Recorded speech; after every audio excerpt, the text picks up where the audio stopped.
54 বছর তো তাবলীগের দাওয়াত হলো, পীর সাহেবদের তালিম হলো, বক্তাদের মাহফিল হলো, খতিবদের খুতবা হলো। এখন 54 বছরে পরিবর্তন যখন হয় না, সব আলেম ওলামা পীর বুজুর্গ তাবলীগের ভাইরা নবী মুহাম্মদের মতো নতুন করে ধ্যান করা, গবেষণা করা, চিন্তায় বসা দরকার আছে না নাই? 54 বছর কাজ হয় না, একই কাজ কেন চালাইবা? ভালো দায়ী তুমি না, ভালো বক্তা তুমি না, ভালো খতিব তুমি না, ভালো তাবলীগ তুমি হতে পারো না। এই দেশটাকে চেঞ্জ করতে হলে যারা নেতা হবে, মূল নেতা, তারা শক্ত হওয়া লাগবে। চুরি করলে হাত কাটা শুরু হোক, মন্ত্রী চুরি করলে মন্ত্রীর হাত কেটে দেওয়া হবে। খেলার নাম সোজা হয়ে যাবে, সোজা। ইসলাম আসলো, সমাজ পরিবর্তন হওয়া শুরু। আমার রাসূলেরও সময় লেগেছে 23 বছর। কোরআন আসলো যেদিন ইকরা, তখন থেকে নবীজির ইন্তেকাল 22 বছর 6 মাস, প্রায় 23 বছর আমার রাসূলেরও লাগলো। আমরা বাংলাদেশে যদি আস্তে আস্তে শুরু করি, শুরু হলে শেষ হবে, কিন্তু শুরুটা তো করা লাগবে। পুরা দেশ একদিনে চেঞ্জ হয়ে যাবে না, তবে পরিবার চেঞ্জ হোক। পরিবার থেকে গ্রাম, বাড়ি, বাড়ি থেকে গ্রাম, গ্রাম থেকে উপজেলা, উপজেলা হয়ে জেলা, জেলাগুলো মিলে বাংলাদেশ।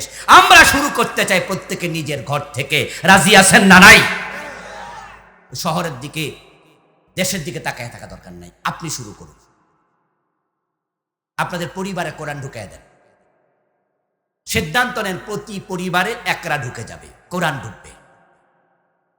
কোরআন যখন আসছে, জাহেলিয়াত দূর হয়েছে। যেই দেশে কোরআন নাই, সে দেশে এখনো জাহেলিয়াত আছে। আমেরিকা, ইউরোপ, জার্মানি, পৃথিবীর সেরা দেশ জাপান। শৃঙ্খলার দিক থেকে পৃথিবীর 10টা কান্ট্রির নাম যদি বলেন, 10টা কান্ট্রি, তার মাঝে জাপান একটা। সুশৃঙ্খল জাতি, সভ্য জাতি, পরিচ্ছন্ন জাতি। গত সেপ্টেম্বরের 29-30 দুদিন আমার জাপান সফর ছিল। আমি তাদেরকে নিজের চোখে গিয়ে দেখে এসেছি, বাস্তবেও তাই। এত পরিচ্ছন্ন জাতি। আমি হিরোশিমায় গিয়েছিলাম, টোকিও থেকে 1000 কিলোমিটারের বেশি পথ। জাপানের রাস্তাঘাটে আমি ময়লা দূরের কথা, একটা কাগজের টুকরো দেখি নাই, এত পরিচ্ছন্ন। কিন্তু আমি সেখানেও জাহালাত দেখেছি। গত অগাস্টে 3 দিনের সফর ছিল, আমেরিকা কনফারেন্স ছিল। এর আগেও 3 বার গিয়েছি, 4 বার আমার কনফারেন্স ছিল। আমি আমেরিকাতে জাহালাত দেখেছি। ভালো গুণ অনেক, কিন্তু জাহালাতের অভাব নাই।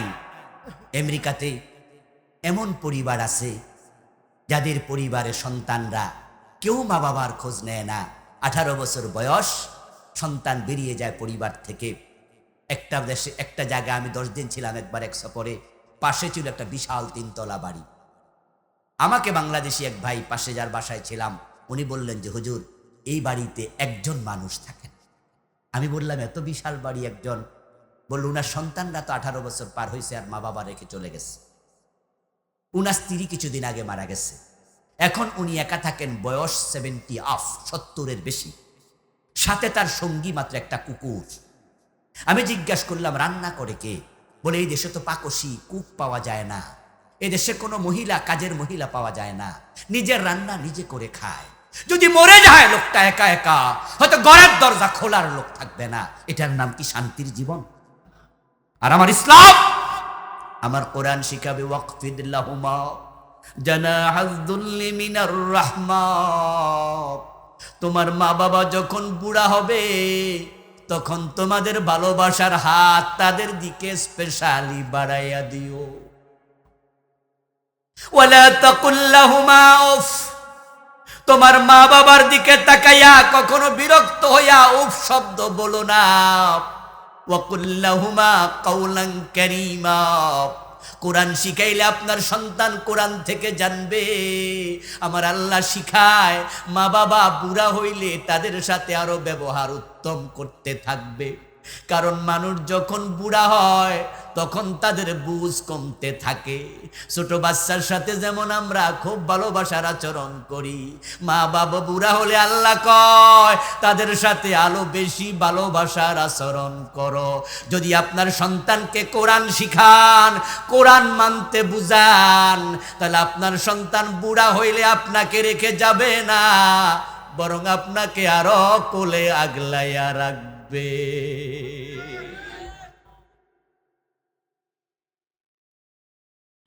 আপনার সন্তানকে কোরআন শিখাইয়া দেন, আপনার সন্তান অমানুষ হবে না। কিন্তু আজকে এমএ পাস বানায়, বিএ পাস বানায়, আইএ পাস বানায়, ডাক্তার বানায়, ইঞ্জিনিয়ার বানায়। বাবার জানাজার নামাজের তৃতীয় তাকবীরের পরে যে দোয়া আছে, আল্লাহুম্মা গফির লি হাইয়িনা ওয়া মাইয়িতিনা, এমএ পাস ছেলে দোয়াটাও জানে না, এমনও আছে না নাই? কত ডাক্তার, ইঞ্জিনিয়ার, অফিসার আছে নামাজের আরকান আহকাম 13টা ফরজও জানে না। বরং বাবার জানাজার নামাজে এসে বলে, হুজুর একটু নিয়মটা কইয়া দেন, নিয়তটা শিখাইয়া দেন। হুজুর মাইক হাতে নিয়ে ঘোষণা দেয়, 4 তাকবীরের সাথে ফরজে কিফায়া জানাজার নামাজ, এই ইমামের পিছনে নিয়ত করলাম আল্লাহু আকবার, এই হলো নিয়ত। এবার 4 তাকবীরে জানাজার নামাজটা পড়েন। অতটুকু বলে হুজুর কয় আল্লাহু আকবার।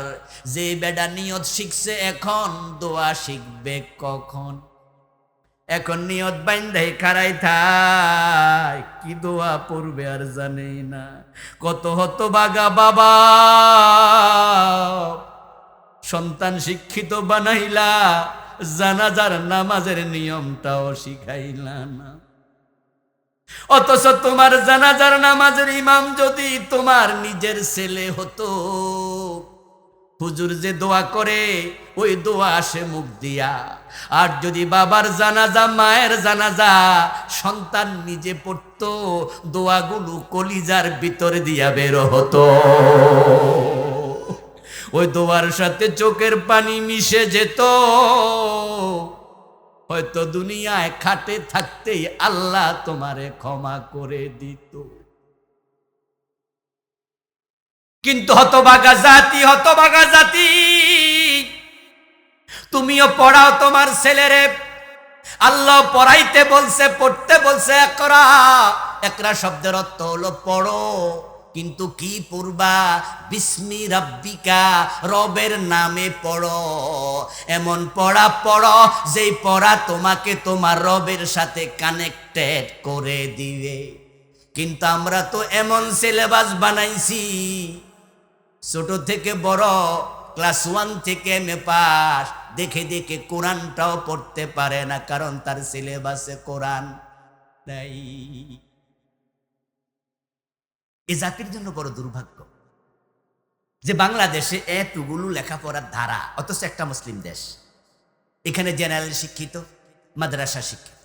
জেনারেল শিক্ষার ধারা দুটি, একটি হচ্ছে ইংলিশ মিডিয়াম আর একটা হচ্ছে বাংলা মিডিয়াম।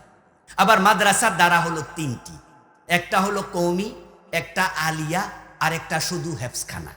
খেয়াল করে দেখেন, কওমি যা পড়ে আলিয়াতে তা নাই, আলিয়ায় যা পড়ে কওমিতে তা নাই। 2 জায়গায় যাহা আছে হেফজখানা। সব ভেঙ্গে নতুন সমাজ করতে হবে।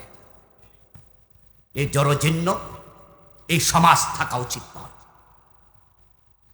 আমি আলহামদুলিল্লাহ কওমি পড়ছি, হেফজখানায় পড়ছি, আলিয়া পড়ছি, ইউনিভার্সিটি পিএইচডি ঢাকা ইউনিভার্সিটি। এই 4 জায়গায় পড়াতে আমি বুঝি কোনটার কি সমস্যা।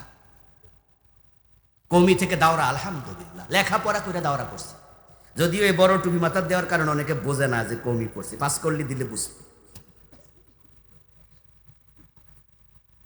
জীবনে শুরুটা হেফজখানা দিয়ে হয়েছিল, যদিও আমি হেফজ শেষ করতে পারিনি, কিন্তু হেফজ পড়েছি আমি। প্রিয় ভাই আমার, চারদিকে পড়ার কারণে আমি বুঝি কোথায় যে কি গ্যাপ আছে। আমাকে ইংরেজি শিখতে তোমরা বাধ্য করেছো। যখন আমরা বিদেশ যাই তখন কি বাংলায় কথা বলি? আমেরিকায় গেলে বিদেশির সাথে কথা বললে আমরা ইংরেজি বলি, টুকটাক পারি, কোনো অসুবিধা হয় না। প্রিয় ভাইয়েরা আমার, আমাকে 200 নম্বর ইংরেজি শিখিয়েছো, আমাকে 200 বাংলা শিখিয়েছো। এ দুনিয়ার প্রয়োজনে দাখিল পরীক্ষা 200 ইংরেজি 200 বাংলা, আল্লাহর জান্নাতের প্রয়োজনে স্কুলে কোরআন শরীফ হাদিস দরকার আছে না নাই? আব্বাসের বয়স 37, নবীজির বয়স যদি হয় 37, আব্বাসের বয়স তখন 39। চাচা বাতিজা মিলে অন্য অন্য মানুষের সাথে কাবার জন্য পাথর এবং ইট কাঁধে বহন করে নিয়ে আসছে। নবীজির সুন্দর মানুষ, কাঁধের মাঝে লাল দাগ পড়ে গেল। চাচা আব্বাস বলতেছে, ভাতিজা, আমি যেমন আমার লুঙ্গিটা খুলে কাঁধে রেখে তার উপরে পাথর রাখছি, তুমিও তোমার লুঙ্গি খুলে কাঁধে রাখো, তার উপর পাথর রাখো, তাহলে তোমার ঘাড়ে ব্যথা পাইবা না, দাগ পড়বে না। সহিহ বুখারীর হাদিস শোনাচ্ছি। আব্বাস রাদিয়াল্লাহু তাআলা আনহু এই কথা বলার পর নবীজি লুঙ্গি খুলতে চাইলেন, এর মাঝে তিনি বেহুশ হয়ে পড়ে গেলেন। দেখেন লক্ষ্য করে, আব্বাসের বয়স 37 অথবা 39, ওই বয়সে তিনি লুঙ্গি খুলে কাঁধে নিয়া কাবার জন্য ইট সংগ্রহ করছে এবং বাতিজারেও কয় তুমিও লুঙ্গি খোলো। তাহলে কি বুঝতে পারলেন? আরবের মানুষগুলো, তাদের মাঝে কোনো হায়া লজ্জা ছিল না। তারা ছেলে মেয়ে মা বাবা একসাথে বসে মদ পান করত এবং তারা এতটা হিংস্র দানব ছিল যে বাবা নিজের হাতে তার কন্যা সন্তান কেন মেয়ে হয়ে জন্ম নিয়েছে তাই মেয়েটাকে জীবন্ত নিজের হাতে কবর দিত। ওরা কথা কথায় মারামারি শুরু করে দিত, কল্লা কাটা, মানুষ হত্যা করা তাদের নেশা ছিল। 3টা ডব্লিউ তাদের জীবনের ওতপ্রোত অংশ: ওয়াইন, ওমেন এন্ড ওয়ার, নারীবাজি, জেনা ব্যভিচার, এটা তাদের জীবনের অংশ ছিল। কোন সুন্দরী নারী যদি নিজের বাড়ি থেকে 1-2 মাইল একা একা হেঁটে কারো বাড়ি যেত, কোথাও বেড়াতে যেত, পথিমধ্যে 1-2 বার দর্শিতা হয়ে যেত।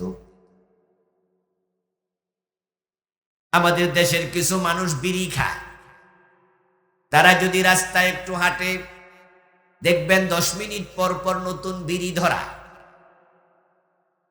রাস্তায় হেঁটে হেঁটে বিড়ি খায়, এটা অন্যরাও দেখে। এটা যেমন কেউ মাইন্ড করে না, যে খায় সেও কিছু মনে করে না, আর যে দেখে সেও কিছু মনে করে না। ঠিক জাহেলিয়াতের যুগে দিনই দুপুরে কোনো মেয়ের ইজ্জত আরেকজন নষ্ট করছে, অন্যরা দেখেও এটা তেমন কিছু মনে করত না। এই মানুষগুলো কত জাহেল তা বুঝার জন্য একটা ছোট্ট কাহিনী বলি। সূরা আলাক কেন এসেছে, কোরআন কেন এসেছে, এটাই হলো আমার লক্ষ্য, সেখানে যাচ্ছি। একবার একজন নারী এবং পুরুষ, যুবতী যুবক, তারা আল্লাহর ঘর কাবার ভিতরে ঢুকে জেনা করছে। আমাদের দেশেও কত মদখোর আছে, কত জেনাখোর আছে, কিন্তু মসজিদে ঢুকে কোনো মদখোর কোনোদিন মদ খাইতে শুনছেন? খারাপ, কিন্তু এত খারাপ না। আমাদের দেশে কি জেনা ব্যভিচার নাই? কিন্তু কোন জালেম জেনাকারী মসজিদে ঢুকে জেনা করছে শুনছেন? খারাপ, এত খারাপ না। কিন্তু 2টা নারী পুরুষ তারা আল্লাহর ঘর কাবার ভিতরে ঢুকে জেনায় লিপ্ত হলো। আল্লাহর গজবে 2টাকে আল্লাহ সাথে সাথে পাথর বানাইয়া দিলেন, তাদের দেহকে আল্লাহ তাআলা বিকৃত করে ফেললেন। অপরাধের কারণে কোন একদল মানুষকে আল্লাহ বাদর বানিয়েছে, বানর। কুনু কিরাদাতান খাসিন, নিকৃষ্ট অভিশপ্ত বানর হয়ে যাও। কোন এক জাতিকে আল্লাহ তাআলা চেহারা পরিবর্তন করে শূকর বানাইয়া দিয়েছেন। এটাও কোরআন হাদিসে আছে। আজকে দুই নারী পুরুষ কাবার ভিতরে ঢুকে জানা করলো, এজন্য আল্লাহ তাআলা দুটাকে পাথর বানাইয়া দিল। দুটা পাথর হয়ে গেল। লোকজন সকাল বেলায় ঢুকলো, কাবা শরীফে আসলো, এসে দেখে তাদের পরিচিত দুই নারী পুরুষ উলঙ্গ শুয়ে আছে একজন আরেকজনের উপরে। একটাকে দেখে চিনল এটা হলো ইয়াসাফ, আরেকটাকে দেখে চিনল এটা নায়েলা। নায়েলা হলো মেয়েটা, ইয়াসাফ হলো ছেলেটা। এ দুইটা পাথর হয়ে গেছে, তারা চিনছে, কিন্তু গায়ে হাত দিয়া দেখে শরীর তো শক্ত, ধাক্কা দিয়া দেখে এটা তো এখন পাথর। এবং তাদের একজন আরেকজনের উপরে শুয়ে থাকা দেখে বুঝছে তারা জেনা করতেছিল। তারা টেনে দুটাকে খুললো, আলাদা করলো। এখন তাদের কাবার ভিতরে এবং বাহিরে যে ৩৬০টা মূর্তি ছিল, লাত মূর্তি, মানাত মূর্তি, হবল মূর্তি, এই মূর্তিগুলোও ছিল পাথরের তৈরি। তারা যখন দেখলো ইয়াসাফ নায়েলাও পাথর, তখন তারা বলল এটা বড় বরকতের ব্যাপার। কিসের ব্যাপার? মানে ইয়াসাফ নায়েলা এখন পাথর হইছে, মূর্তি হইছে। আর মূর্তি ওদের দেবতা। মূর্তি ওদের কি? যেমন আমাদের দেশে যারা হিন্দু, তাদের কি লক্ষ্মী দেবতা আছে না? লক্ষ্মী দেবী, দুর্গা দেবী। দুর্গা দেবী, লক্ষ্মী দেবী মাটি দিয়ে বানায়, একসময় পাথর দিয়ে তারা বানাইত। পাথরের মূর্তি আছে। আমাদের কুমিল্লার লালমাই জায়গা, একটা জায়গার নাম আছে লালমাই। তো সেখানে বৌদ্ধ বিহার আছে আমাদের কুমিল্লা লালমাই পাহাড়ে। কোটবাড়ি, কেউ কেউ হয়তো শুনে থাকবেন, কেউ যেও থাকবেন। ওই কোটবাড়িতে সেখানে বিশাল বড় বড় রাজপ্রাসাদ আছে, যেগুলো মাটির নিচে চলে গেছে। এক একটা রাজপ্রাসাদ আপনাদের এই মাঠের মতো 10টা মাঠের সমান বা আরো বেশি। এই রাজপ্রাসাদগুলো এখনো আছে। এটা হলো কোটবাড়ি, লালমাইয়ের পাশে। তো সেখানে রাজপ্রাসাদগুলোকে আল্লাহ তাআলা মাটির নিচে তলাইয়া দিছে। নিচে কয় তলা আমরা জানি না, কিন্তু উপরের তলাটা দেখা যায়। ওগুলো খুঁড়ে খুঁড়ে তার ভিতর থেকে কিছু মূর্তি পাওয়া গেছে। বৌদ্ধরা মূর্তি পূজক। গৌতম বুদ্ধের মূর্তি, পুরুষের মূর্তি, নারীর মূর্তি। ওই মূর্তিগুলো বের করে কোটবাড়ি ওই বৌদ্ধ বিহারের সাথেই একটা প্রত্নতাত্ত্বিক জাদুঘর বানাইছে। প্রত্নতাত্ত্বিক জাদুঘর। আমার বাড়ি তো কুমিল্লা, এই সুবাদে আমি অনেকবার গিয়েছি। ওই জাদুঘরে পাথরের মূর্তি আছে কয়েকশো, পুরুষের, নারীর, এবং সেগুলো সব উলঙ্গ মূর্তি। নাউজুবিল্লাহ পড়ে। নারীদের উলঙ্গ মূর্তি। কত বেহায়া ওরা! তো আরব যুগে তারা ছিল আরো বেহায়া, তারা তো জাহেল। এখন কি করলো? ইয়াসাফ নায়েলা জেনাকারিনী, জেনাকারী নারী পুরুষ, তাদের মূর্তি আলাদা করে ওই জাহেলিয়াতের লোকেরা ইয়াসাফকে সাফা পাহাড়ে নিয়ে গাড়াইয়া দিল, নায়েলা নামক মূর্তিকে মারোয়া পাহাড়ে নিয়ে গাড়াইয়া দিল। এবং তারা এলান করে দিল, ঘোষণা করে দিল, হজের মৌসুমে যারা বরকত হাসিল করতে চাও, তারা হজের সময় সাফা এবং মারোয়া পাহাড়ে ইয়াসাফ নায়েলার মাঝে দৌড়াদৌড়ি করো। নাউজুবিল্লাহ। কি যোগ, কি মানুষ! তারা জেনাকারীর বরকত নেয়। আল্লাহর গজব দিয়ে পাথর বানিয়ে দেয়া এই পাথরকে তারা বরকত মনে করে। ওই মানুষগুলো কোনো মানুষই নাম, দেখতে মানুষ। এই জন্য আল্লাহ তাআলা প্রিয় নবীকে সে যুগে পাঠালেন। পাঠাইয়া বললেন, ইন্না আরসালনাকা শাহিদাও ওয়া মুবাশশিরাও ওয়া নাযীরা ওয়া দাঈয়ান ইলাল্লাহি বিইযনিহি ওয়া সিরাজাম মুনীরা। হে আমার রাসূল, এই অন্ধকার যুগে আমি আপনাকে প্রদীপ্ত বাতি বানিয়ে, উজ্জ্বল বাতি বানিয়ে, সিরাজাম মুনিরা, আপনি জ্যোতিষ্ক আলোকবর্তিকা, আপনাকে আমি তখন পাঠাইছি, আপনি অন্ধকার যুগের অন্ধকার দূর করে আপনি আলো দিয়ে ভরে দেবেন। সুবহানাল্লাহ পড়ে। নবীজির আগমনের কাল আইয়ামে জাহিলিয়া, পৃথিবীর সব মানুষ, শিক্ষিত অশিক্ষিত, সকল বুঝদার অবুঝ, কবি সাহিত্যিক, সব ঐতিহাসিক, আপনারা আমরা সবাই মিলে সে যুগের নাম দিলাম আইয়ামে জাহিলিয়া, অন্ধকার যুগ। ও দোস্ত, সে যুগের নাম কেন অন্ধকার যুগ ছিল? ওই যুগে কি সূর্য আলো দিত না? চাঁদের মাঝে আলো ছিল না? তো অন্ধকার যুগ কেন? যুগের কি দোষ? আরে আজকের যুগে যেমন সূর্য আলো দেয়, চাঁদ আলো দেয়, ওই যুগেও তো দিত, তো যুগের কি দোষ?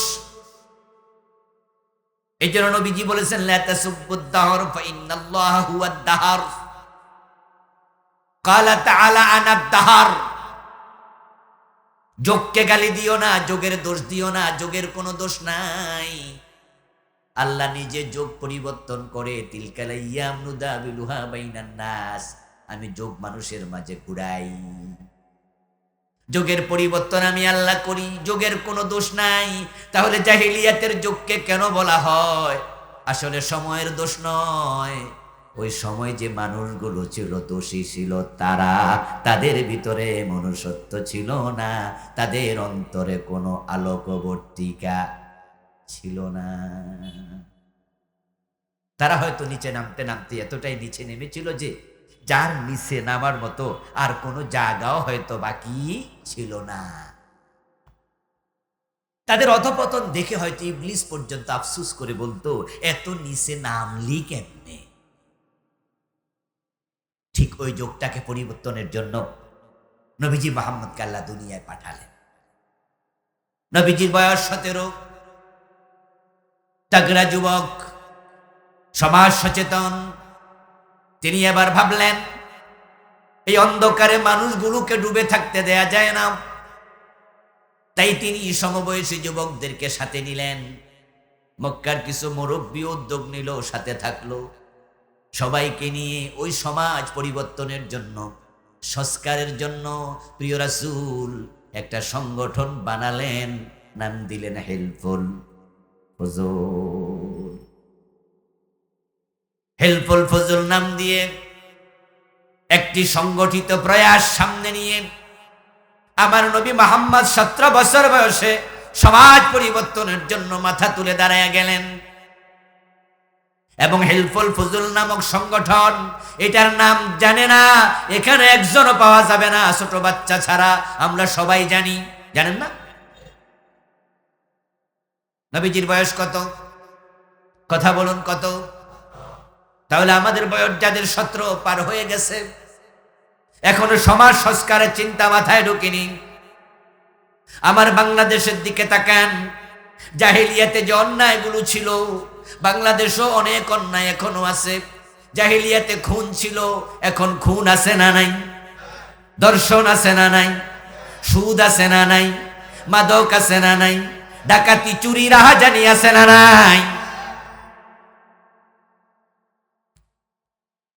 এই যে আমার ভাই শরীফ ওসমান হাদি শহীদ হয়ে গেল, কতটি দিন চলে গেল, এখনো তার খুনিটা গ্রেপ্তার হয় নাই। জীবনের নিরাপত্তা নাই। দিনে দুপুরে ঢাকার মতো জায়গায় তাকে গুলি করে কেমনে তার খুনি বিদেশ পালায়, এটা আমার বুঝে আসে না। যার মৃত্যুর পর তামাম বাংলাদেশ কেঁপে উঠল। আমাদের পতাকা অর্ধনমিত রাখা হলো, রাষ্ট্রীয় শোক ঘোষণা করা হলো।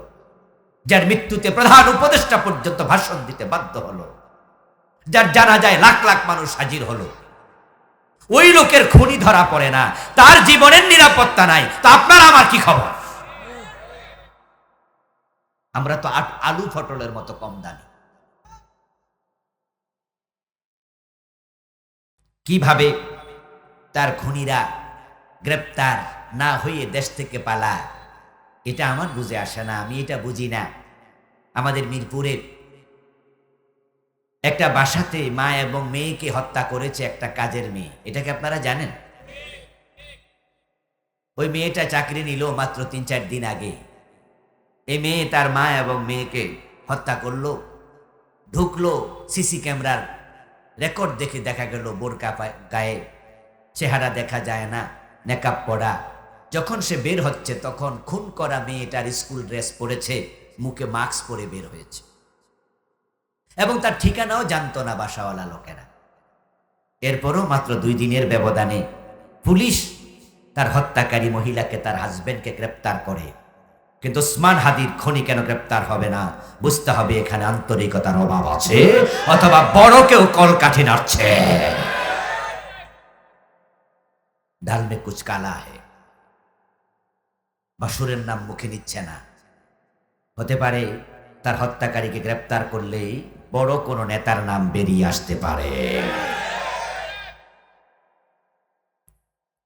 ওসমান হাদিকে হত্যা করার পরে তার যদি খুনি গ্রেপ্তার না হয়, আমার আপনারে মারলে কে কোথায় যাবে, কে কার খবর রাখবে?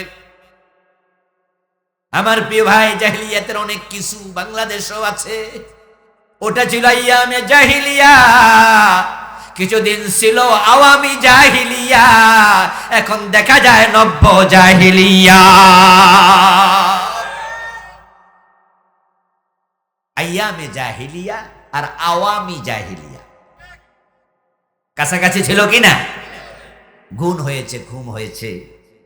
আমার ভাই আরমানকে 8 বছর এমন জায়গায় চোখ বেঁধে হাত কড়া পড়াইয়া এমন ভাবে রাখছে যে মোটা ছেলেটা একবারে শুকাইয়া কাঠ হয়ে গেছে। ব্রিগেডিয়ার জেনারেল আজমি সেনাবাহিনীর এত বড় কর্মকর্তা, তাকেও গুম করা হলো। কতটি বছর তাকে ওই গুম করে রাখা হলো। ইলিয়াস বিএনপির এত বড় নেতা, শুধু গুম হন নাই, তার লাশও পাওয়া যায় না, হদিশ নাই। আমার প্রিয় ভাই, এবার আপনাদেরকে বলতে হবে, জবাব দিন। যদি আইয়ামে জাহিলিয়া পরিবর্তন করার জন্য 17 বছর বয়সে আমাদের প্রিয় নবী সংগঠিত হইয়া হিলফুল ফুজুল বানায়া মাথা তুলে দাঁড়াতে পারে, এই নব্য জাহিলিয়াত পরিবর্তনের জন্য আমাদেরও মাথা তুলে দাঁড়ানো দরকার আছে না নাই? দাঁড়াতে হবে। 17 বছর যাদের পার হয়ে গেল, সময় কিন্তু অনেক পেরিয়ে গেছে। আগে দাঁড়াননি তো কি হয়েছে, এখন দাঁড়াতে হবে। আর যাদের বয়স 17, 18, 19, 20, 25, ও তাগড়া যুবক নওজোয়ান, তোমরা মাথা তুলে দাঁড়ালে অবশ্যই নব্য জাহিলিয়াত পরিবর্তন হবে। এদেশের যুবকেরা পেরেছে তো। জুলাই বিপ্লব তো যুবকরাই করেছে। আমরা মুরব্বীরা তো হতাশ হয়ে গিয়েছিলাম, বরং আমরা তো ভেবেছি ওই মহিলা বেঁচে থাকতে হয়তো চেঞ্জ আর হবে না। আমরা অনেকটা আশাই ছেড়ে দিয়েছিলাম। কিন্তু আবার বৃদ্ধ বনিতা একসাথে মাঠে নেমেছে, শুরু করেছে যুবকেরা। যুবকরা যখন রাস্তায় নেমেছে, ওই ফ্যাসিস্টরা এমন ভাবে পালিয়েছে, দুপুর বেলায় খাবার খেয়ে পালানোর সময় পায় নাই। যুবকরা পারে, যুবকরাই পারবে। নব্য জাহেলিয়া চেঞ্জ করতে, তবে সেটা একা একা কঠিন। এজন্য প্রিয় নবীজি থেকে শিখো, তিনি আমাদের আদর্শ, তিনি মডেল, তিনি উসওয়া, তিনি কুদওয়া, তিনি নামুজাজ। লাকাদ কানা লাকুম ফি রাসূলিল্লাহি উসওয়াতুন হাসানা। নবীজির জীবনে, রাসূলের জীবনে আল্লাহ আমাদের জন্য উত্তম আদর্শ রেখেছে। তিনি আল আমিন, নবুয়তের পরে না আগেই? কথা বলে না কেন? তিনি as-সাদিক, নবুয়তের পরে না আগেই? তিনি আগেও আল আমিন, তিনি পরেও আল আমিন। তিনি আগেও as-সাদিক, পরেও তিনি as-সাদিক। তিনি জীবনে কখনো মিথ্যা বলেন নাই, নবুয়তের আগেও না, নবুয়তের পরেও না। তিনি কখনো আমানতের খেয়ানত করেন নাই, নবুয়তের পরেও না, নবুয়তের আগেও না। 17 বছর বয়সে তিনি সংগঠিত হলেন, একা একা নয়, সংগঠন বানালেন। প্রমাণ হয়ে গেল সমাজ চেঞ্জ করতে হলে একা একা পারা যায় না। যদি তুমি একা হও তুমি হবে ব্যক্তি, যদি ঐক্যবদ্ধ হও তোমরা হবে শক্তি। একা হলে ব্যক্তি, ঐক্যের নাম শক্তি। ওয়াতাসিমু বিহাবিলিল্লাহি জামিআন ওয়া লা তাফাররাকু। আল্লাহ তাআলা বলেন, ও মুমিনেরা, ঐক্যবদ্ধ হয়ে তোমরা আমি আল্লাহর রশি কোরআনকে ধারণ করো।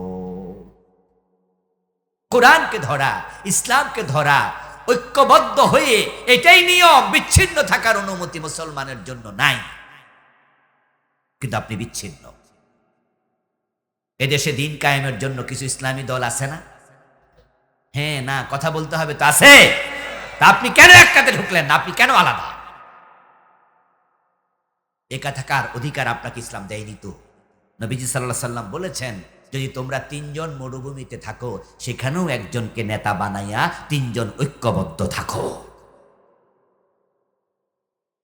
قال رسول الله صلى الله عليه وسلم انا امركم بخمس والله امرني بهن الجماعه والسمع والطاعه والهجره والجهاد في سبيل الله। আমি নবী মুহাম্মদ তোমাদেরকে এমন 5টি আদেশ করছি, এমন 5টি বিষয় অর্ডার করছি।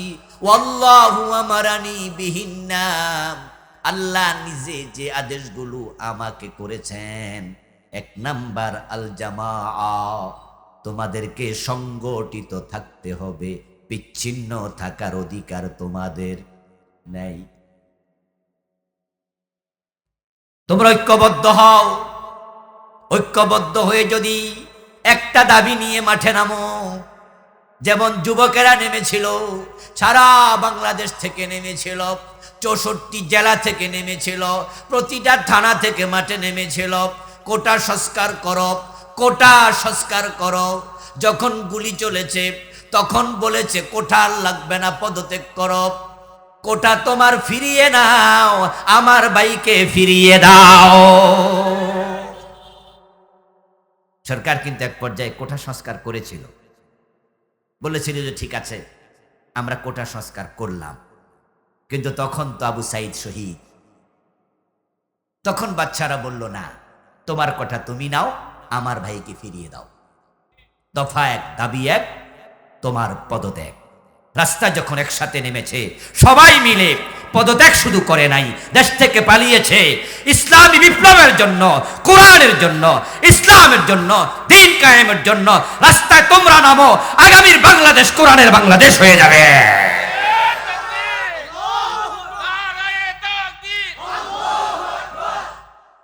প্রিয় ভাইয়েরা আমার,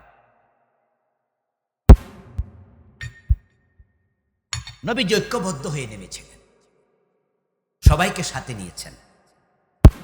আমাদের মায়েদের মাথা আছে, আপনার স্ত্রীর মাথার একটা চুল ধরে আপনি টান দেন, সাথে সাথে ছিঁড়ে যাবে। কিন্তু যদি আপনি 10টা চুল একসাথে ধরে টান দেন, আপনার আঙ্গুল কেটে যাবে, দাগ পড়ে যাবে, কিন্তু চুলগুলো আর ছিঁড়বে না। ঐক্যের মাঝে শক্তি আছে। ইত্তেহাদু কুওয়া, ঐক্য হলো শক্তি। এখন বাংলাদেশ চেঞ্জ হোক, এটাকে আপনারা চান? মাদক মুক্ত বাংলাদেশ চান? চাঁদাবাজি মুক্ত বাংলাদেশ চান? চুরি ডাকাতি ধর্ষণ মুক্ত বাংলাদেশ চান?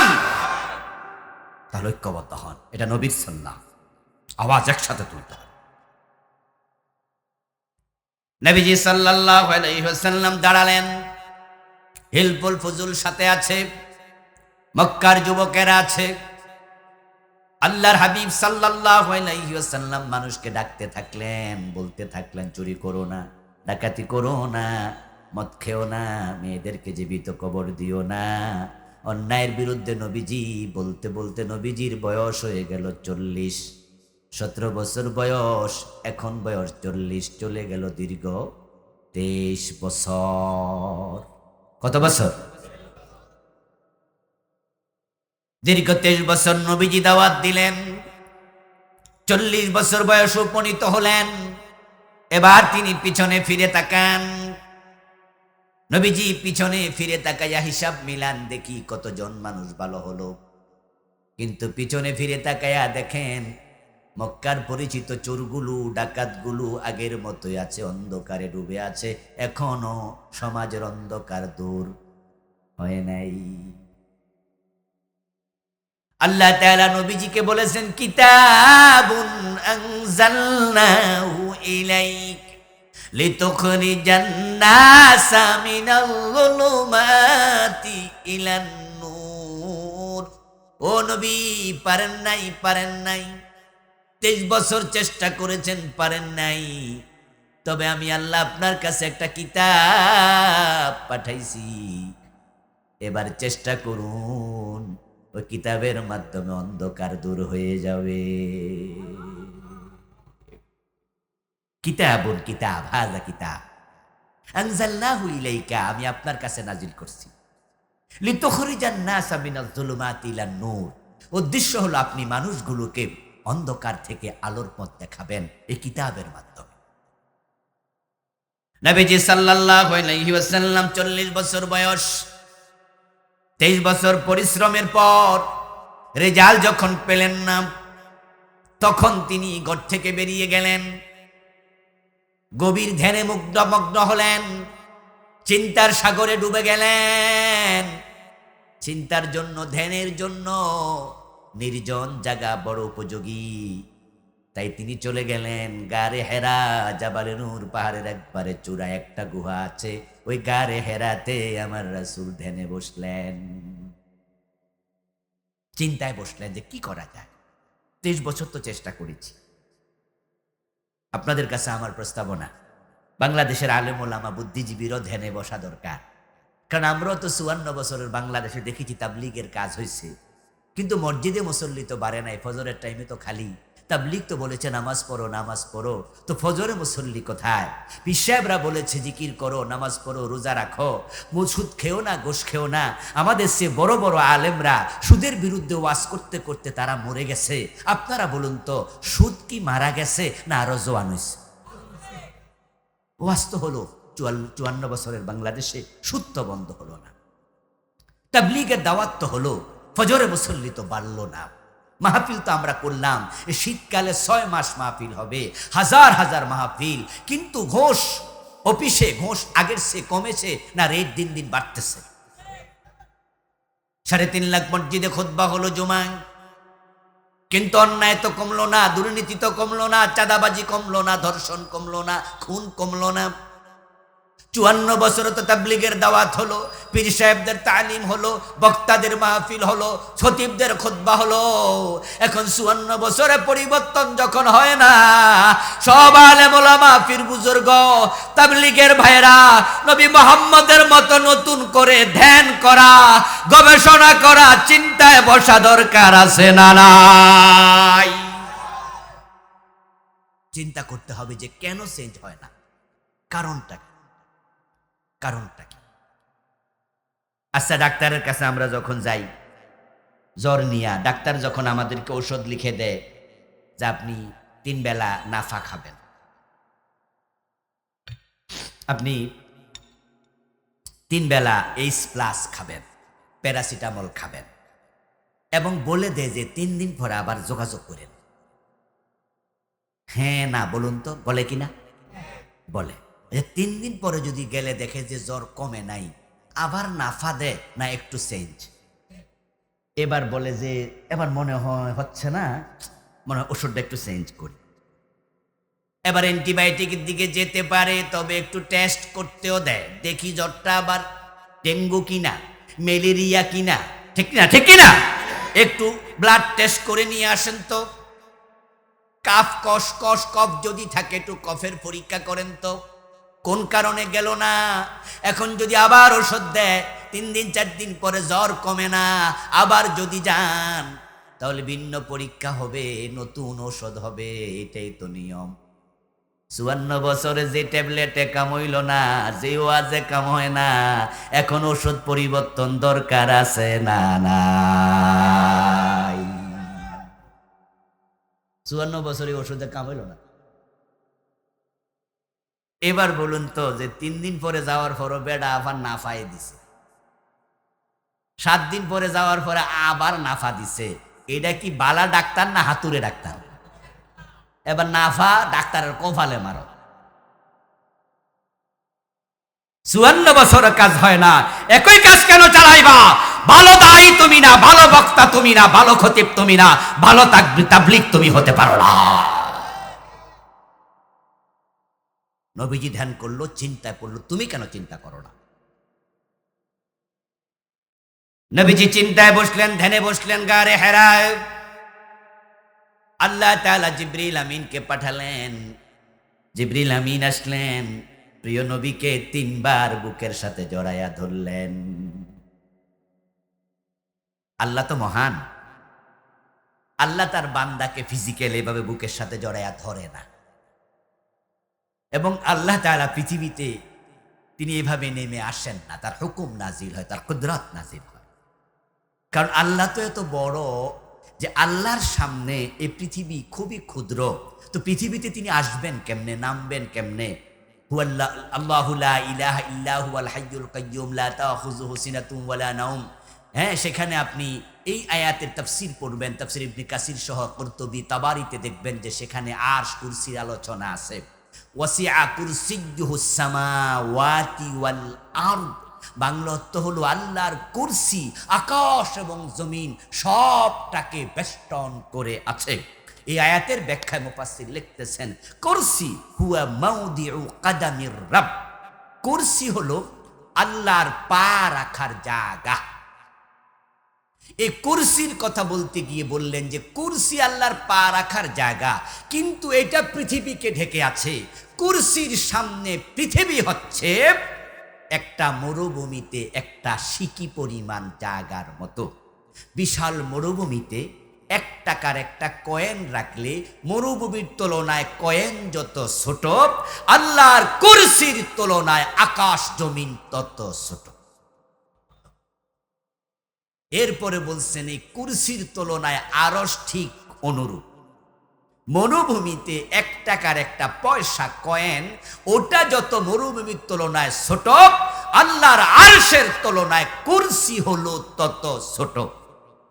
তারপরে বলেছেন যে আল্লাহ ফাওকাল আরশ, আল্লাহ আরশের উপরে এভাবে নয়, আরশের উপরে আল কুরসি, আল কিতাবু আলাল কুরসি, আল কিতাবু আলাত তাওবিলা। টেবিলের উপরে বই যেমন, আরশের উপরে আল্লাহ তেমন নয়। ওয়াল্লাহু ফাওকাল আরশ, আল্লাহ আরশের উপরে। এখন আল্লাহ যে কত বড় এটা বুঝার ক্ষমতা কারো নাই। মা কাদারুল্লাহ হাক্কা কদরি, কোরআনে আল্লাহ বলে আল্লাহকে অনুমান করার সামর্থ্যই তোমাদের নাই। এখন এই আল্লাহ গারে হেরার মাঝে আয়েশা রাসূলকে জড়ায় ধরতে পারবো না। এজন্য আল্লাহ জিবরিলকে পাঠাইছে। কারে পাঠাইছে? আমি কি কথা বুঝাইতে পারতেছি? জিবরিল আমিনকে পাঠালেন, জিবরিল তুমি যাও।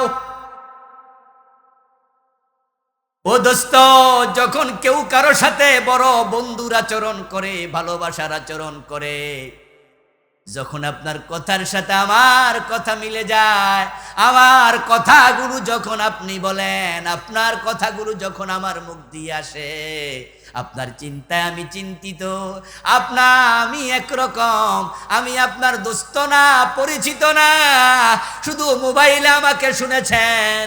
হঠাৎ একদিন এয়ারপোর্টে দেখা, বিদেশে যাচ্ছি আমি, আপনিও বিদেশে থাকেন, কিন্তু মোবাইলে আপনি আমাকে শুনে শুনে এত মহাব্বত করেন, আজকে এয়ারপোর্টে দেখা দৌড় মাইরা বুকে জড়াইয়া ধরে, ভাই আসেন আমার বুকে, কারণ আপনি তো আমার বুকের চিন্তাটা মানুষকে বলেন। আমার রাসূল যখন সমাজ পরিবর্তনের চিন্তা 23 বছর কাজ করেছে এবং আজকে তিনি সমাজ পরিবর্তনের চিন্তায় ধ্যানে বসে আছে, আমার আল্লাহ জিবরিলকে কয়, জিব্রাইল যাও আমার পক্ষ থেকে আমার রাসূলকে বুকে তুলে নাও।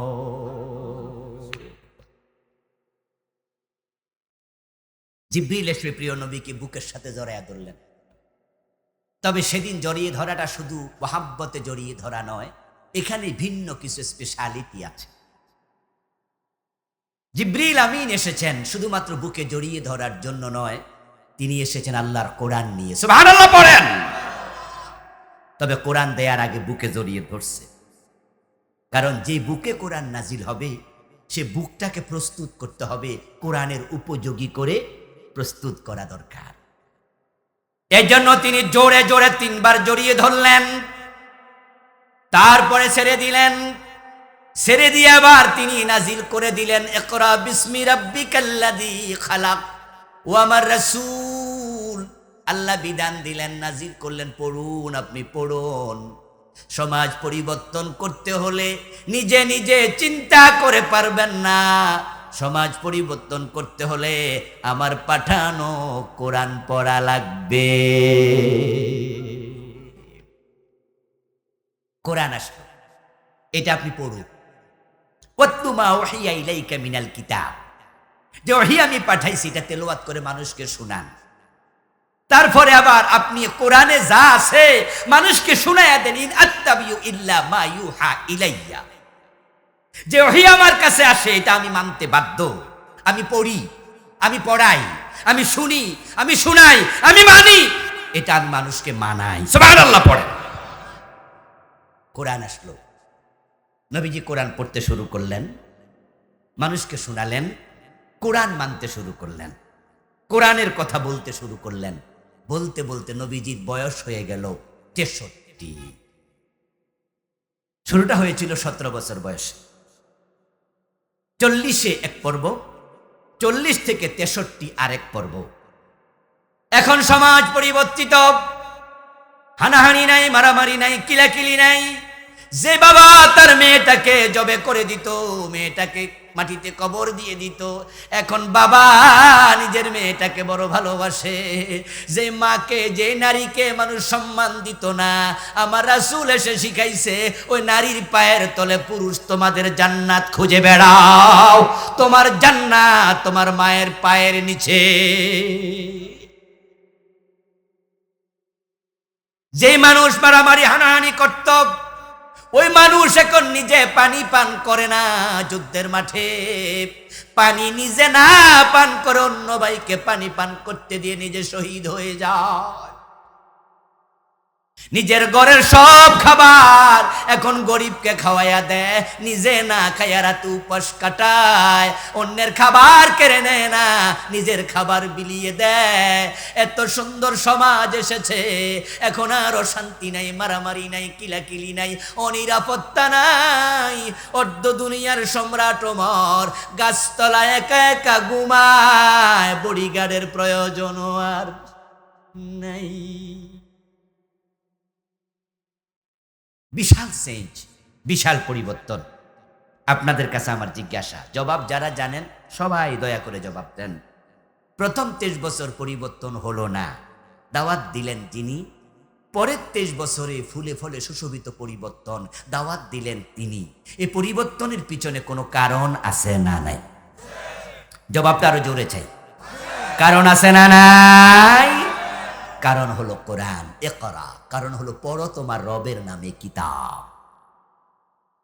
প্রথম 23 বছর তিনি দাওয়াত দিয়েছিলেন কোরআন ছাড়া, পরের 23 বছর দাওয়াত দিলেন কোরআন দ্বারা। প্রমাণ হয়ে গেল কোরআন ছাড়া সমাজ পরিবর্তন হয় না, কোরআন ছাড়া দুর্নীতিমুক্ত দেশ বানানো যাবে না। পারবেন না, পারবেন না। শোনেন প্রিয় ভাই, 10 টাকায় চাউল খাওয়াবেন বলেন, আর ফ্যামিলি কার্ড দেবেন বলেন, বেকার ভাতা দেবেন বলেন, এগুলো দিয়ে সমাজ পরিবর্তন হবে না। বরং বলেন যে আমরা কোরআন দিয়ে দেশ চালাতে চাই, তাহলে দেশ পরিবর্তন হয়ে যাবে। কাম টু দ্য পয়েন্ট, জাগা মতো আসেন। যেই দেশের টাকা বিদেশে পাচার হয়, যেই দোকানের ক্যাশ থেকে দোকানের কর্মচারী মাঝে মাঝে চুরি করে, ওই দোকানে বরকত হবে না। এজন্য দোকানদার দোকানের ক্যাশ নিয়ন্ত্রণ করা লাগে। দোকানে কর্মচারী থাকে না? হ্যাঁ না কয় না কেন লোকেরা? কর্মচারী থাকে। ক্যাশের চাবিটা আপনার কাছে রাখেন, ক্যাশের চাবি নিয়ন্ত্রণ করেন।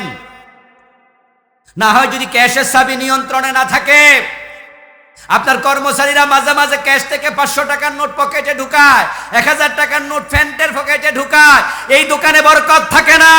যেই দেশের মন্ত্রীরা চুরি করে, এমপিরা চুরি করে, রাষ্ট্রের প্রধানমন্ত্রী কন্ট্রোল করে না, ওই দেশে 10 টাকাও চাল হবে না, ফ্যামিলি কার্ড দিয়েও হবে না, ওই দেশে বরকত থাকবে না, থাকবে না, থাকবে না, কোনোটাই হবে না। আর বাংলাদেশ এমন এক জায়গা, বেকার ভাতা দিলে এরা সবাই বেকার হয়ে যাবে। এগুলো ফাও কথা, কথা বুঝতে হবে। বেকারদের ভাতা নয়, বেকারদের হাতে কাজ তুলে দিতে হবে। অকর্মণ্য বানায়ও না, কর্মসংস্থান বানাও। এই দেশের মানুষও আগামাতা নাই বুঝি, বেকার ভাতা শুনে মুস্কি আসি, দেখো মাশাআল্লাহ, বাড়িত বইয়া বইয়া খাম। আরে ভাই, বাড়ির বইয়া বইয়া খাইলে তো রাজার ধন কুলাবে না, ঠিক না? তোমার দেশে খনিজ পদার্থ কি আছে? স্বর্ণের খনি কয়টা আছে? রূপার খনি কয়টা আছে? তামার খনি কয়টা আছে? কোত্থেকে তুমি বেকার ভাতা দিবা? কোথায় টাকা? ব্যাংকে তো খালি। বুঝতে হবে, বুঝতে হবে। বিবেক বন্ধক দিও না, দলের কাছে বিবেক বন্ধক দিও না। উল্টা পাল্টা করলে দলের নেতারে বলবা এসব কি কননি আপনি। যে দেশের ব্যাংকে 10 লাখ টাকার চেক দিলে টাকা দিতে পারে না, ব্যাংকে চেক ফিরে দেয়, তুমি কোথায় টাকা দিবা? আবার আপনারাও আছেন, খুশি হয়ে যান, মাশাআল্লাহ, দিব রে দিব, দিব একটা বড় গোলালু। কোত্থেকে দেবে? এই জন্য কাজ দেও, কাজ। আমরা কাজ করে খেতে চাই, বেকার ভাতা চাই না, ঠিক না? বেকার ভাতার ভিক্ষা এক জিনিস। ভিক্ষা করলে মাইন্ড করবা তো, তাই অন্য শব্দ দিয়া কইতাস। দোস্ত বলেছি, দোকানে যদি কর্মচারীরা চুরি করে বরকত থাকে না। এই দেশটাকে চেঞ্জ করতে হলে যারা নেতা হবে, মূল নেতা, তারা শক্ত হওয়া লাগবে। চুরি করলে হাত কাটা শুরু হোক, মন্ত্রী চুরি করলে মন্ত্রীর হাত কেটে দেওয়া হবে। ঠেলার নাম সোজা হয়ে যাবে, সোজা। ইসলাম আসলো, সমাজ পরিবর্তন হওয়া শুরু। আমার রাসূলেরও সময় লেগেছে 23 বছর। কোরআন আসলো যেদিন ইকরা, তখন থেকে নবীজির ইন্তেকাল 22 বছর 6 মাস, প্রায় 23 বছর আমার রাসূলেরও লাগলো। আমরাও বাংলাদেশে যদি আস্তে আস্তে শুরু করি, শুরু হলে শেষ হবে, কিন্তু শুরুটা তো করা লাগবে। পুরা দেশ একদিনে চেঞ্জ হয়ে যাবে না, তবে পরিবার চেঞ্জ হোক। পরিবার থেকে গ্রাম, বাড়ি, বাড়ি থেকে গ্রাম, গ্রাম থেকে উপজেলা, উপজেলা হয়ে জেলা, জেলাগুলো মিলে বাংলাদেশ। আমরা শুরু করতে চাই প্রত্যেকে নিজের ঘর থেকে। রাজি আছেন না নাই? শহরের দিকে, দেশের দিকে তাকায় থাকা দরকার নাই। আপনি শুরু করুন, আপনাদের পরিবারে কোরআন ঢুকায় দেন। সিদ্ধান্ত নেন, প্রতি পরিবারে একরা ঢুকে যাবে, কোরআন ঢুকবে। কোরআন যখন আসছে, জাহেলিয়াত দূর হয়েছে। যেই দেশে কোরআন নাই, সে দেশে এখনো জাহেলিয়াত আছে। আমেরিকা, ইউরোপ, জার্মানি, পৃথিবীর সেরা দেশ জাপান। শৃঙ্খলার দিক থেকে পৃথিবীর 10টা কান্ট্রির নাম যদি বলেন, 10টা কান্ট্রি, তার মাঝে জাপান একটা। সুশৃঙ্খল জাতি, সভ্য জাতি, পরিচ্ছন্ন জাতি। গত সেপ্টেম্বরের 29-30 দুদিন আমার জাপান সফর ছিল। আমি তাদেরকে নিজের চোখে গিয়ে দেখে এসেছি, বাস্তবেও তাই। এত পরিচ্ছন্ন জাতি।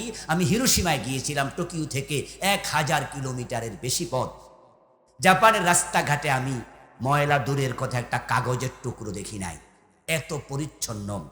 কিন্তু আমি সেখানেও জাহালাত দেখেছি। গত অগাস্টে 3 দিনের সফর ছিল, আমেরিকা কনফারেন্স ছিল। এর আগেও 3বার গিয়েছি, 4বার আমার কনফারেন্স ছিল। আমি আমেরিকাতে জাহালাত দেখেছি। ভালো গুণ অনেক, কিন্তু জাহালাতের অভাব নাই। আমেরিকাতে এমন পরিবার আছে যাদের পরিবারের সন্তানরা কেউ মা বাবার খোঁজ নেয় না। 18 বছর বয়স, সন্তান বেরিয়ে যায় পরিবার থেকে। একটা দেশে, একটা জায়গায় আমি 10 দিন ছিলাম একবার এক সফরে। পাশে ছিল একটা বিশাল 3 তলা বাড়ি। আমাকে বাংলাদেশি এক ভাই, পাশে যার বাসায় ছিলাম, উনি বললেন যে হুজুর, এই বাড়িতে একজন মানুষ থাকেন। আমি বললাম এত বিশাল বাড়ি একজন? বলল উনার সন্তানরা তো 18 বছর পার হয়েছে আর মা বাবা রেখে চলে গেছে। উনার স্ত্রী কিছুদিন আগে মারা গেছে। এখন উনি একা থাকেন, বয়স 70 অফ, 70-এর বেশি। সাথে তার সঙ্গী মাত্র একটা কুকুর। আমি জিজ্ঞাসা করলাম রান্না করে কে? বলে এই দেশে তো পাকশি কুক পাওয়া যায় না, এদেশে কোনো মহিলা, কাজের মহিলা পাওয়া যায় না, নিজের রান্না নিজে করে খায়।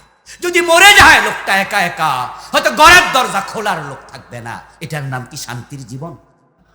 আর আমার ইসলাম, আমার কোরআন শিখাবে ওয়াকফিদ লাহুমা জানাহাজ যুল্লি মিনার রাহমা। তোমার মা বাবা যখন বুড়া হবে, তখন তোমাদের ভালোবাসার হাত তাদের দিকে স্পেশালি বাড়াইয়া দিও। ওয়ালা তাকুল লাহুমা উফ, তোমার মা বাবার দিকে তাকাইয়া কখনো বিরক্ত হইয়া উফ শব্দ বলো না। ওয়াকুল লাহুমা কাওলান কারীমা। কোরআন শিখাইলে আপনার সন্তান কোরআন থেকে জানবে। আমার আল্লাহ শিখায় মা বাবা বুড়া হইলে তাদের সাথে আরো ব্যবহার উত্তম করতে থাকবে। কারণ মানুষ যখন বুড়া হয় তখন তাদের বুঝ কমতে থাকে। ছোট বাচ্চার সাথে যেমন আমরা খুব ভালোবাসার আচরণ করি, মা বাবা বুড়া হলে আল্লাহ কয় তাদের সাথে আরো বেশি ভালোবাসার আচরণ করো।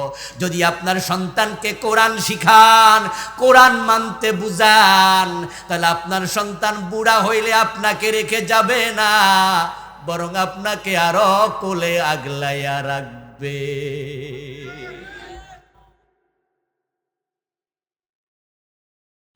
আপনার সন্তানকে কোরআন শিখাইয়া দেন, আপনার সন্তান অমানুষ হবে না। কিন্তু আজকে এমএ পাস বানায়, বিএ পাস বানায়, আইএ পাস বানায়, ডাক্তার বানায়, ইঞ্জিনিয়ার বানায়। বাবার জানাজার নামাজের 3য় তাকবীরের পরে যে দোয়া আছে, আল্লাহুম্মা গফিরলি হাইয়িনা ওয়া মাইয়িতিনা, এমএ পাস ছেলে দোয়াটাও জানে না, এমনও আছে না নাই? কত ডাক্তার, ইঞ্জিনিয়ার, অফিসার আছে, নামাজের আরকান আহকাম 13টা ফরজও জানে না। বরং বাবার জানাজার নামাজে এসে বলে হুজুর একটু নিয়মটা কইয়া দেন, নিয়তটা শিখাইয়া দেন। হুজুর মাইক হাতে নিয়ে ঘোষণা দে, 4 তাকবীরের সাথে ফরজে কিফায়া জানাজার নামাজ, এই ইমামের পিছনে নিয়ত করলাম আল্লাহু আকবার, এই হলো নিয়ত। এবার 4 তাকবীরে জানাজার নামাজটা পড়েন। অতটুকু বলে হুজুর কয় আল্লাহু আকবার। যে বেডা নিয়ত শিখছে এখন দোয়া শিখবে কখন? এখন নিয়ত বাইন্ধে খাড়াই থাই, কি দোয়া পড়বে আর জানেই না। কত হতভাগা বাবা, সন্তান শিক্ষিত বানাইলা, জানাজার নামাজের নিয়মটাও শিখাইলা না। অথচ তোমার জানাজার নামাজের ইমাম যদি তোমার নিজের ছেলে হতো, হুজুর যে দোয়া করে ওই দোয়া আসে মুখ দিয়া। আর যদি বাবার জানাজা, মায়ের জানাজা সন্তান নিজে পড়তো, দোয়াগুলো কলিজার ভিতর দিয়া বের হতো। ওই দোয়ার সাথে চোখের পানি মিশে যেত। হয়তো দুনিয়ায় খাটে থাকতেই আল্লাহ তোমারে ক্ষমা করে দিত। কিন্তু হতভাগা জাতি, হতভাগা জাতি, তুমিও পড়াও তোমার ছেলেরে। আল্লাহ পড়াইতে বলছে, পড়তে বলছে একরা। একরা শব্দের অর্থ হলো পড়ো, কিন্তু কি পড়বা? বিস্মি রাব্বিকা, রবের নামে পড়ো। এমন পড়া পড়ো যেই পড়া তোমাকে তোমার রবের সাথে কানেক্টেড করে দিবে। কিন্তু আমরা তো এমন সিলেবাস বানাইছি, ছোট থেকে বড়, ক্লাস 1 থেকে এমএ পাস, দেখে দেখে কোরআনটাও পড়তে পারে না, কারণ তার সিলেবাসে কোরআন নাই। এ জাতির জন্য বড় দুর্ভাগ্য যে বাংলাদেশে এতগুলো লেখাপড়ার ধারা, অথচ একটা মুসলিম দেশ। এখানে জেনারেল শিক্ষিত, মাদ্রাসা শিক্ষিত। জেনারেল শিক্ষার ধারা দুটি, একটি হচ্ছে ইংলিশ মিডিয়াম আর একটা হচ্ছে বাংলা মিডিয়াম। আবার মাদ্রাসার ধারা হলো তিনটি, একটা হলো কওমি, একটা আলিয়া, আর একটা শুধু হেফজখানা। খেয়াল করে দেখেন, কওমি যা পড়ে আলিয়াতে তা নাই, আলিয়ায় যা পড়ে কওমিতে তা নাই। দুই জায়গায় যাহা আছে হেফজখানা। সব ভেঙ্গে নতুন সমাজ করতে হবে। এই জড়জীর্ণ এই সমাজ থাকা উচিত নয়। আমি আলহামদুলিল্লাহ কওমি পড়ছি, হেফজখানায় পড়ছি, আলিয়া পড়ছি, ইউনিভার্সিটি পিএইচডি ঢাকা ইউনিভার্সিটি। এই 4 জায়গায় পড়াতে আমি বুঝি কোনটার কি সমস্যা। কওমি থেকে দাওরা আলহামদুলিল্লাহ লেখাপড়া করে দাওরা পড়ছি, যদিও এই বড় টুপি মাথার দেওয়ার কারণে অনেকে বোঝে না যে কওমি পড়ছি, পাস করলে দিলে বুঝবে। জীবনে শুরুটা হেফজখানা দিয়ে হয়েছিল, যদিও আমি হেফজ শেষ করতে পারিনি, কিন্তু হেফজ পড়েছি আমি। প্রিয় ভাই আমার, চারদিকে পড়ার কারণে আমি বুঝি কোথায় যে কি গ্যাপ আছে। আমাকে ইংরেজি শিখতে তোমরা বাধ্য করেছো। যখন আমরা বিদেশ যাই তখন কি বাংলায় কথা বলি? আমেরিকায় গেলে বিদেশির সাথে কথা বললে আমরা ইংরেজি বলি, টুকটাক পারি, কোনো অসুবিধা হয় না। প্রিয় ভাইয়েরা আমার, আমাকে 200 নম্বর ইংরেজি শিখিয়েছো, আমাকে 200 বাংলা শিখিয়েছো। এ দুনিয়ার প্রয়োজনে দাখিল পরীক্ষা 200 ইংরেজি, 200 বাংলা। আল্লাহর জান্নাতের প্রয়োজনে স্কুলে কোরআন শরীফ হাদিস দরকার আছে না নাই? ফিজিক্স, কেমিস্ট্রি, বায়োলজি, হ্যাঁ, হায়ার ম্যাথ, জেনারেল ম্যাথ সব মাদ্রাসায় আমাদের শিখাইলা। আমাদের ছেলেরা যারা বিজ্ঞানে পড়ে তারা ফিজিক্স পড়ে, কেমিস্ট্রি পড়ে, বায়োলজি পড়ে, হায়ার ম্যাথ পড়ে, জেনারেল ম্যাথ পড়ে, 200 ইংরেজি পড়ে, 200 বাংলা পড়ে, এখানে সব আছে, কম্পিউটার সায়েন্স পড়ে। আমরা সাথে আবার কোরআন হাদিস পড়ি। ঠিক স্কুলে যদি কোরআন ঢুকিয়ে দাও, হাদিস ঢুকিয়ে দাও, বাকি সব ঠিক আছে, থাকুক, কোনো আপত্তি নাই। কোরআন হাদিস পড়ার কারণে ঘরে ঘরে বাবার জানাজার নামাজের ইমামতি করার ইমাম তৈরি হয়ে যাবে। আপনার ডাক্তার ছেলে আপনার জানাজার নামাজের ইমাম, কারণ তার সিলেবাসে কোরআন আছে, হাদিস আছে। আপনার ইঞ্জিনিয়ার ছেলে আপনার জানাজার নামাজের ইমাম হবে, কারণ তার সিলেবাসে কোরআন হাদিস আছে। যদি ঘরে ঘরে কোরআন পড়ার লোক তৈরি হয়ে যায়, হাদিস পড়ার লোক তৈরি হয়ে যায়, তাহলে ঘরে ঘরে ভালো মানুষ তৈরি হবে। তখন অফিসিয়াল সিসি ক্যামেরা দিয়া ঘোষ বন্ধ করা লাগবে না। আল্লাহর কোরআনের ভয়, আল্লাহর ভয় কলমে ঢুকিয়ে দাও, ইচ্ছা করে ঘোষ খাবে না, ভালো মানুষ তৈরি হবে। এই মাদ্রাসা কোরআনের মাদ্রাসা, একসাথে সব হবে। ইংরেজিও শিখবে, বাংলাও শিখবে, আরবিও শিখবে। আমরা যে মাদ্রাসায় পড়েছি, আপনাদের কি মনে হয় আমরা কি ঠকেছি? তাকান না আমাদের দিকে, তাকান, আমরা কি ঠকেছি? আমাদেরকে আল্লাহকে দুনিয়ায় টাকা পয়সা দেয় নাই, ইজ্জত সম্মান দেয় নাই, তা আপনার আখেরাতে আবার জান্নাত ইনশাআল্লাহ, ইনশাআল্লাহ, ইনশাআল্লাহ।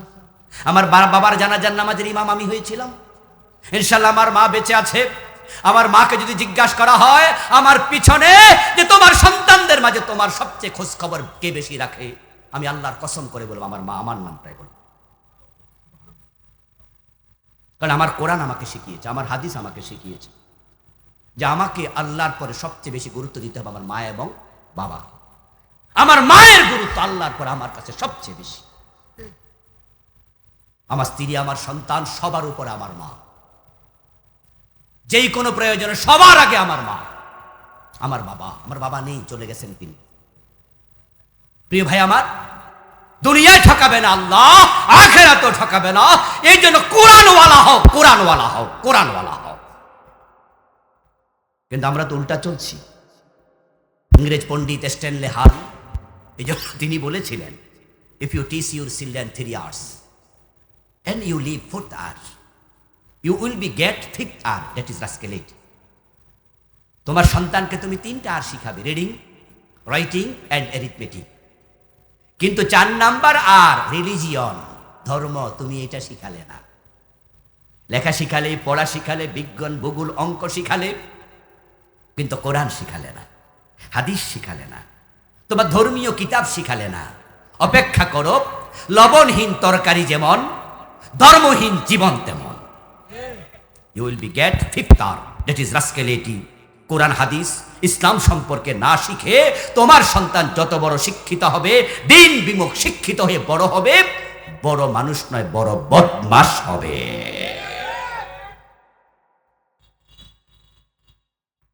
আমাদের দেশে যারা মসজিদে জুতা চুরি করে, সেখানে মেডিকেল সায়েন্সের ডাক্তার কয়জন জুতা চোর পাবেন? মসজিদে যারা জুতা চুরি করে, ইউনিভার্সিটি প্রফেসর কয়জন জুতা চুরি করে? মসজিদে যারা জুতা চুরি করে, ইঞ্জিনিয়ার কয়জনে চুরি করে? MA পাস কয়জনে চুরি করে? মসজিদে জুতা চোররা কারা? তারা অধিকাংশ মূর্খ, অথবা 4 পাস, অথবা 5 পাস, অথবা মেট্রিক পাস। যারা গাছে নারকেল চুরি করে, MA পাস BA পাস পাবেন না। জাতীয় ছিচকে চোর যারা, তারা সব মূর্খ। আর হাজার কোটি টাকা যারা দেশের টাকা কলম দিয়ে চুরি করে, সেখানে মূর্খ কয়জন?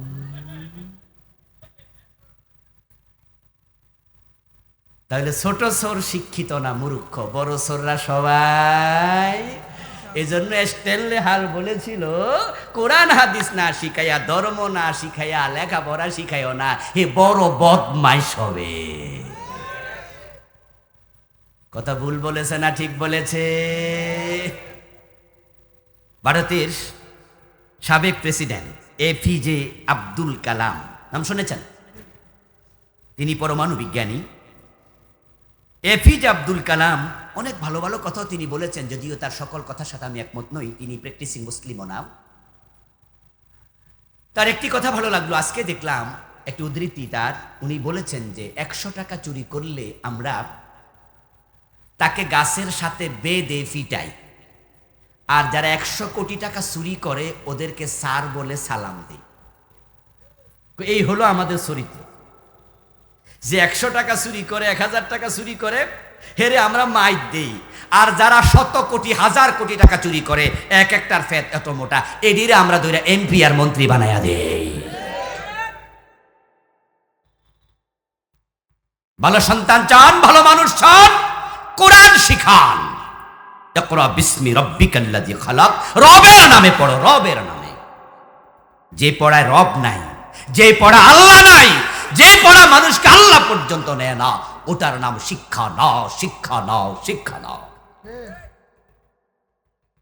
আমি হুজুর মানুষ, তো আমার কথা বলবেন যে আপনি তো কইবেন ইসলামের পক্ষে, কোরআনের পক্ষে, আপনার কামে তো এইটা। কিন্তু আমি যদি বলি ডক্টর মোহাম্মদ শহীদুল্লাহর কথা, উনি তো 18 ভাষায় পণ্ডিত ছিলেন। উনি তো আমার মতো মাদ্রাসা পড়ুয়া মৌলবী ছিলেন না। উনার PhD কিসের উপরে খবর নেন? 18 ভাষায় শিক্ষিত নয়, 18 ভাষায় পণ্ডিত। আমার সামনে আপনারা যারা আছেন সবাই বাংলায় কথা বলতে পারেন না, কিন্তু বাংলায় পণ্ডিত আমরা এখানে কয়জন আছি? তাহলে কথা বলা আর পণ্ডিত এক জিনিস, পাণ্ডিত্য ভিন্ন জিনিস। উনি 18টি ভাষায় পণ্ডিত ছিলেন। উনি ওনার এক বক্তব্য বলেছেন, তুমি সব জানো, অনেক বড় শিক্ষিত পণ্ডিত, কিন্তু তুমি আল্লাহর কোরআন পড়নি।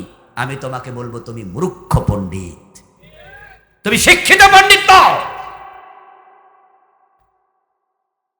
অনেকের পোলা তো ইংরেজিতে কথা কইতে পারলে বাবে মুস্কি মুস্কি হাসে, মাশাআল্লাহ আমার পরে ইংলিশ মিডিয়ামে পড়ে, এখন বাসাতে আইসা বাংলা কথাই কয় না। আস্তাগফিরুল্লাহ। তুমি কি ভাবলা ইংরেজিতে কথা বলার নাম এলেম? এটার নাম বিদ্যা। যদি ইংরেজি কথা বলতে পারলে মানুষ শিক্ষিত হতো, তাহলে লন্ডনের রাস্তায় যারা ঝাড়ু দেয় তারা কি বাংলায় কথা কয়? কি ভাই কথা বলেন না কেন? যারা আমেরিকার রাস্তা ঝাড়ু দেয়, সেখানে কি ঝাড়ুদার আছে না, সুইপার আছে না, ময়লা টানার জন্য ময়লাওয়ালা লোক আছে না? ওরা কি বাংলায় কথা কয়? কোন ভাষায় কয়? তো এক একজন বড় বড় পণ্ডিত। ভাষার নাম শিক্ষা নয়। ভাষা হলো শিক্ষার মাধ্যম, শিক্ষার বাহন। আর আমাদের বাংলাদেশে তো ইংরেজি ভাষা এমন ভাষা হয়েছে, এটা কোরআনের চেয়ে বেশি দাম দেয় অনেকে। আস্তাগফিরুল্লাহ। সন্তান কোরআন পারে না, এ নিয়ে তার কোনো হেডেক নাই, তার কোনো মাথা ব্যথা নাই। ইংরেজি একটু পারলে কি লাভ মারে, বাবা আমার ফোলা শিক্ষিত হয়েছে। অথচ জাপানে যে আমি গেলাম, ওখানের লোকেরা ইংরেজি কেউ শিখেও না, বলেও না। শুধু এয়ারপোর্টে আমি ইংরেজি বলার 1-2 জন লোক পেয়েছি, কারণ তারা আবার ইংরেজি না বললে ডিলিংস হবে না। কিন্তু এয়ারপোর্টের বাহিরে আমি জিজ্ঞাসা করলাম, আমাদের ভাইয়েরা, বাংলাদেশি ভাইয়েরা আমাকে যারা গাইড করেছে, আমাকে মেহমানদারি করিয়েছে, তারা বলল যে দেখবেন রাস্তাঘাটে কেউ ইংরেজি বলে না, আপনি ইংরেজি বললে তারা যদি জানেও ইংরেজিতে উত্তরও দেবে না, সে ওর ভাষা দিয়ে বলবে। আমি বললাম কেন, কারণ কি? কয় ওরা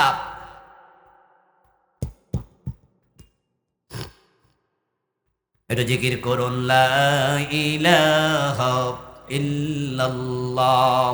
এই তাড়াতাড়ি করো, উঠবেন না প্লিজ।